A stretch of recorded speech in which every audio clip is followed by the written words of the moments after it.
ஏன் தான் அந்த ஆளுக்கு புத்தி இப்படி பேதலிச்சு போச்சுன்னு தெரியலடி. சொல்ல போனா அவளை விட நீ நல்ல புஷ்டியாவே இருக்க. என்ன கொஞ்சம் அதிக புஷ்டியா இருக்க. நல்லா வாங்கி கட்டிக்க போற. இடிச்ச இடுப்பே உடைஞ்சிரும். பேசாம வா. மனசு உடைஞ்சவ நீ அப்படிதான் பேசுவ. ஆமா, இவ்வளவு நடந்ததுக்கு அப்புறமும் அந்த ஆளு உன் கழுத்துல தாலி கட்டுவான்னு நினைக்கிற? இத பாரு சொல்றேன், நல்லா கேட்டுக்க. அவர் தாலின்னு ஒண்ணு கட்டினா அது என் கழுத்துல தான் கட்டணும். இல்ல அவர் எவ கழுத்துல கட்டுறாரோ அவளுக்கு தலையே இருக்காது.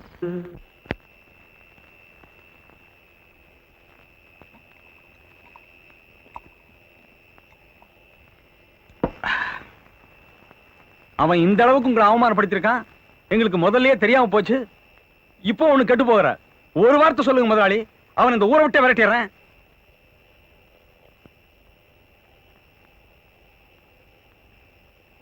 அவனை இந்த உலகத்தை விட்டு அனுப்புறதா முடிவு பண்ணிட்டேன். என்ன சொன்னீங்க? அவனை இந்த உலகத்தை விட்டு அனுப்புறதா முடிவு பண்ணிட்டேன்.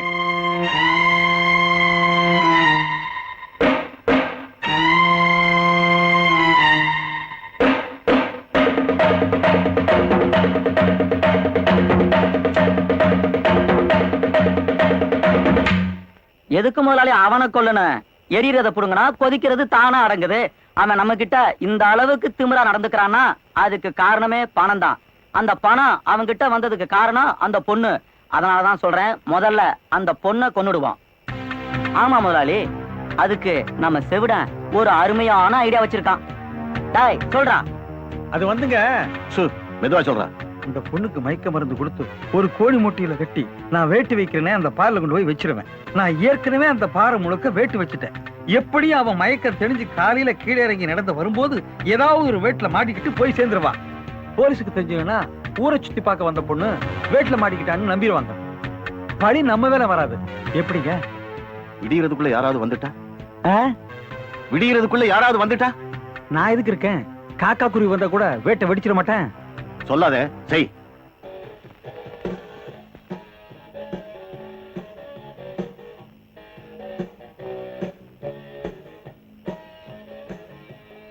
என்னங்க என்னங்க என்னங்க, அட உங்களுக்கா? என்னம்மா, அன்னைக்கு ஆத்தங்கரையில அடிச்சது போதாதுன்னு இன்னைக்கு வேற அடிக்க வந்துட்டீங்களா? என்ன மன்னிச்சிடுங்க. ஹேய், இதுக்கு போய் எதுக்கு மன்னிப்பலாம்? இருந்தா வர.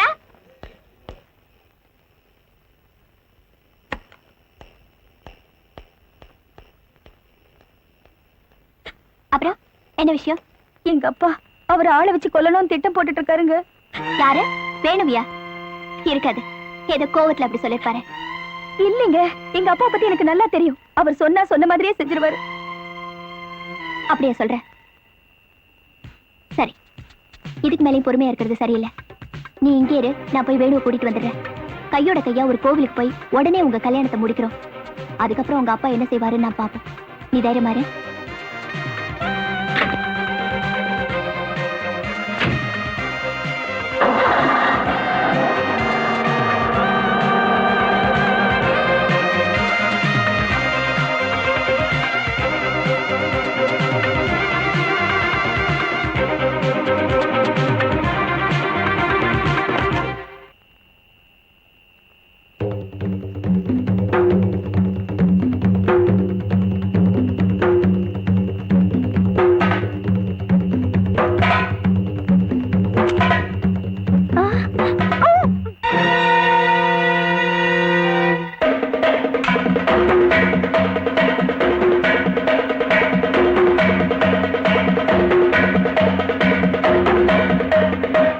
முதலாளி, நீங்க சொன்ன மாதிரி அந்த பொண்ணை நம்ம ஆளுக மூட்டை கட்டி வேட்டு பறைக்கு தூக்கிட்டு போயிட்டாங்க. அதுக்கு பிறகுதான் நான் பணம் கொடுத்தேன்.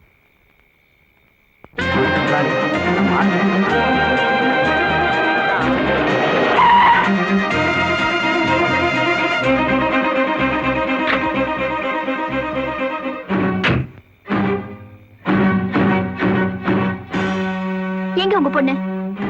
என்னங்க, வானுவ காணுங்க. முதலாளி, நம்ம ஆளுங்க இந்த பொண்ணை தூக்கிட்டு போற பதில் உங்க பொண்ணை வேட்டு பறைக்கு தூக்கிட்டு போயிட்டாங்க போல இருக்கு முதலாளி. இவ்வளவு நாளா பணத்தாசையால மனுஷனாவே நடந்துக்காத நீங்க இப்போ ஒரு கொலை செய்ய கூட துணிச்சிட்டீங்களே. டேய், நம்ம ஆளுங்களை கூட்டிட்டு அங்க போடா. என்ன முதலாளி, தெரிஞ்சிட்டே சொல்றீங்களா? எவன் ஒரு அடி எடுத்து வச்சாலும் வெடிப்பட சொல்லி நீங்க தானே செவரட்ட பணம் கொடுத்து விட்டுருக்கீங்க. வாழ்க்கை பூரா பணம் பணம்னு அலைஞ்சு இப்ப பெத்த பொண்ணையே பணமாக்க பாக்குறீங்களே, நீங்களும் ஒரு மனுஷனா? பிள்ளைங்க தான் பெத்தவங்களுக்கு கொள்ளி வைக்கணும்னு ஆசைப்படுவாங்க. ஆனா நீ பெத்த பொண்ணுக்கே கொள்ளி வைக்கிறதுக்கு காசு கொடுத்திருக்கே, நீ உருப்படுவியா? என் சொத்து அத்தனையும் தர எப்படியாவது என் பொண்ணை காப்பாத்துங்க. இது சரியில்லைங்க முதலாளி. கோடி ரூபாய் கொடுத்தாலும் யாரும் இங்க போக மாட்டாங்க. உனக்கு புண்ணியமா போகும்பா, சீக்கிரம் போய் ஆளுங்களை அனுப்பு. சொத்தை கொடுத்து சந்தோஷமா வாழுனா சரின்னுவா, சொத்தை கொடுத்து சந்தோஷமா சாவுன்னா செத்த பிறகு எதுக்கியா சொத்து? யோ, ஒருத்தனுக்கு அதிர்ஷ்டம் வந்துருச்சுன்னா 5 நிமிஷத்துல கோடீஸ்வரன் ஆயிடுறாயா. ஆனா ஒரு உயிர் போயிடுச்சுன்னா 1000 வருஷம் நல்லா திரும்பி வராதியா. ஐயோ, காசு பணம் பெருசு இல்ல, மனசுதான் பெருசுன்னு புரிஞ்சுக்கிட்டேன். எப்படியாவது என் பொண்ணை காப்பாத்துங்க. இப்ப சொன்னிய மனசு அதான் உன் பொண்ணை காப்பாத்த போகுது. யோ, பணத்துக்காக உன் பொண்ணை காப்பாத்து போலியா? வாழ்ந்தா நான் அவ கூட தான் வாழணும்னு நினைச்சேன். எனக்கு சாவுன்னு ஒண்ணு வந்தா அது அவ கூட வரட்டும்.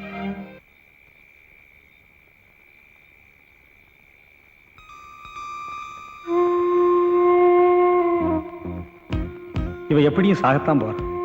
நாளைக்கு மண்ணு திங்க போறத மனுஷன் நான் இன்னைக்கு சாப்பிட்டா என்ன?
டேய் செவடா, அது என் பொண்ணுடா.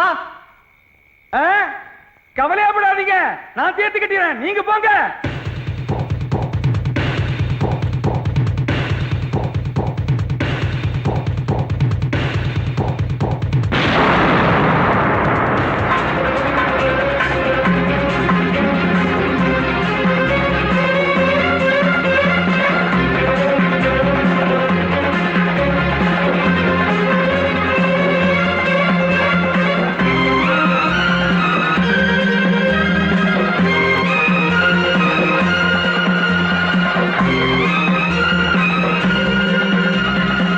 அவர் என் பொண்ணை காப்பாத்த வர்றாரு, வெடி போடாத.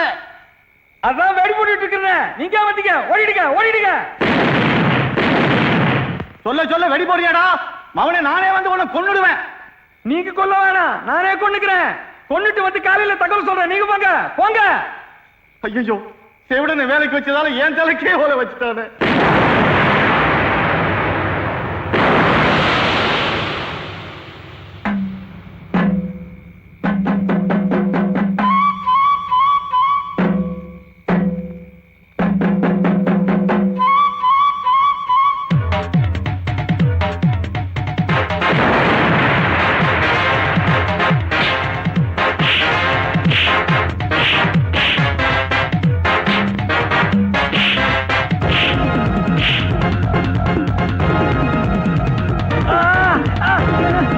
காது நல்லா கேக்குது, இப்ப காது நல்லா கேக்குது.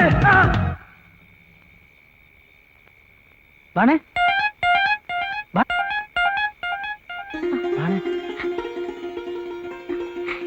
வேணு, ஏன் சம்பந்திய வெங்காயம் அறியறதுக்கா எங்க ரேஞ்சுக்கு வரணும்னு ஆசைப்பட்டீங்க? எப்படியோ கல்ல தண்ணி வராம அறிஞ்சா சரி. இங்க நான் மாஸ்டர், நீங்க தொழிலாளி. சூப்பர். உங்க குடும்பம் மட்டும் இல்ல, சமையலும் ரொம்ப வினோதமா இருக்கு. Mutton biryani top. மட்டன் பிரியாணியா? ஆமாங்க, கறி பச்சை பச்சை இருக்குன்னு சொல்றாங்க. ஏண்டா நம்ம பிரியாணியா பண்ணோம்? இல்லையே அண்ணே, காலையில இருந்து என் பையனை காணோம். மைசூர் பாக்கு வேணும்னு கேட்டுக்கிட்டு இருந்தான். எந்த அண்டாவுக்குள்ள இருக்கான்னு பாருங்க. பையனை வேற காணுன்றான் இவன், கறி வேற பஞ்சு பஞ்சா இருக்குதான். வேணே அது மட்டன் பிரியாணி இல்ல, ரொட்டி பிரியாணி. என் கையால வாழைக்காய் செஞ்சா கூட அது வஞ்சர மீன் மாதிரி இருக்குன்னு சொல்லுவாங்க. வேணே நம்ம குடும்பத்துக்கு ஏத்த மருமாவா கப்புன்னு தலைய கட்டு அட்னிஞ்சாயாமே இன்னாங்க. நான் இந்த பொண்ணு மூஞ்ச பார்த்து ஆசைப்பட்டதை விட முதுவை பார்த்து தாங்க ஆசைப்பட்டேன். முதுகு பக்கம் தாலி கட்டலாங்களா? லேசா கட்டுங்க. மாங்கல்யம் தந்து நானே